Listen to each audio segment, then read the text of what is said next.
Bonjour Abdoulaye Kanté. Bonjour. Merci d'être en direct avec nous ce matin. Vous êtes policier dans les Hauts-de-Seine et vous faites partie de ces quelques policiers hyper actifs sur les réseaux sociaux, notamment sur Twitter et particulièrement ces derniers jours, notamment depuis le rassemblement d'avant-hier soir à Paris contre les violences policières. Il y a une scène qui s'est produite au cours de cette manifestation et je voudrais d'abord qu'on regarde cette vidéo ensemble. On veut donc faire surtout sur toi. Honte sur toi. Honte sur toi. Vendu. À tes parties que tu es. On va dire à nos enfants que tu es.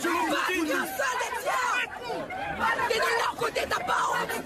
T'as pas honte. T'as pas de cache-moi. Cette vidéo, vous l'avez repostée sur votre compte Twitter. Le regard du policier est terrible. C'est le quotidien d'un policier noir, ça. Écoutez, quand je vois ces images, il y a une certaine émotion. Parce que je me dis que ce collègue, déjà, à qui j'apporte mon total soutien, ça aurait pu être moi, mais aussi ça peut être aussi d'autres collègues. Pas que noirs, que aussi d'autres collègues d'une autre origine, mais qui portent un uniforme. Qui portent juste un uniforme, juste au service des citoyens. Qui occultent la question raciale, de la couleur. Ça, on s'en fout. Mais quand j'ai vu cette vidéo, je me dis que ce sont des personnes qui défendent une cause, peut-être noble, mais pourquoi est-ce que mon collègue méritait-il cela? Ce mépris? Est-ce normal? Nous sommes français, nous sommes au service de la nation. Pourquoi ce mépris? Et je vous avoue, oui, ça m'a choqué. Comment vous l'expliquez? Je pense que ce qui s'est passé outre-Atlantique, notamment avec l'affaire Floyd, je pense qu'effectivement, ça a un peu, on va dire, excité certaines consciences. Je pense que certains, en fait, ont voulu profiter de l'occasion pour pouvoir sortir cette espèce de mépris. Ceci dit, je ne remets pas en cause la manifestation qui s'est globalement bien passée, malgré les heurts et tout, quand même. Mais je pense que quand même, il y a eu une espèce d'amalgame. Cette espèce de relent identitaire qui, je trouve, que quand même, qui a abusé. Bon, il y a un sujet quand même, il y a une question qui est posée notamment par ces manifestants, en lien évidemment avec un certain nombre d'affaires anciennes et plus récentes.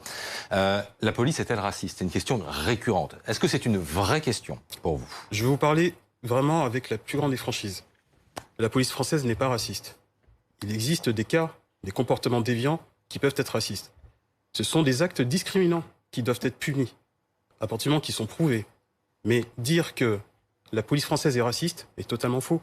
Parce que si aujourd'hui, vous poussez la porte d'un commissariat de France ou de Navarre, je vous invite à voir quelle est sa population. Elle est multicolore. Elle est à l'image de la société.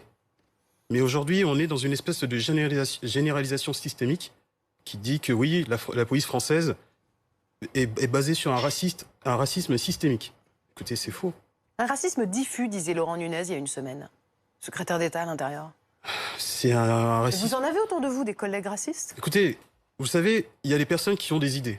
Okay, vous avez des personnes qui ont des façons de penser, mais à partir du moment qu'ils remettent l'uniforme et qu'on est dehors sur le terrain, vos idées, vous les oubliez.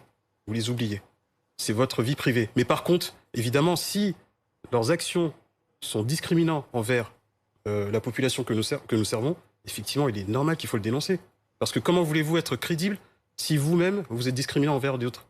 Alors, vous dites une chose très importante, c'est que lorsqu'on a l'uniforme, voilà, on représente la République, la France. Est-ce qu'il y a assez d'outils dans la police nationale pour, eh bien, justement, dépister, écarter ces policiers coupables d'actes Je le redis encore, ça reste encore une minorité. Hein, ça reste encore une minorité, oui, parce que sur les 145 000 dossiers... Les réseaux sociaux, ça devient tout de suite très visible. C'est ça le problème. C'est ça le souci, c'est que justement, les réseaux sociaux ont une certaine image, en fait, qui est, on va dire, un peu faussée de la réalité. Hein, c'est extrêmement faussé parce qu'au quotidien, à l'heure où je vous parle, vous avez un policier peut-être noir ou, on va dire, arabe ou bien d'une autre origine qui est en train de faire une intervention sans se soucier de la couleur de peau de la personne qui contrôle ou chez qui il intervient. Maintenant, les outils, c'est-à-dire que je pense qu'en formation, dans la formation initiale, je pense qu'il faudrait peut-être être encore plus vigilant, encore mettre plus de moyens pour justement sensibiliser les personnes, les nouveaux jeunes qui vont arriver, leur sensibiliser par rapport à cette question-là qui est essentielle. Parce qu'une police républicaine, c'est une police à l'image de sa société.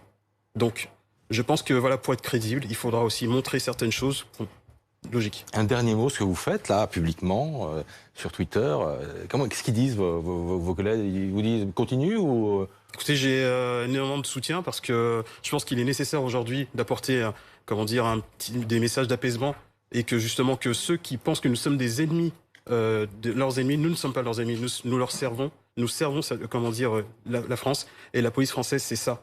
c'est voilà, c'est l'image, c'est quelque chose qui est important pour tout le monde.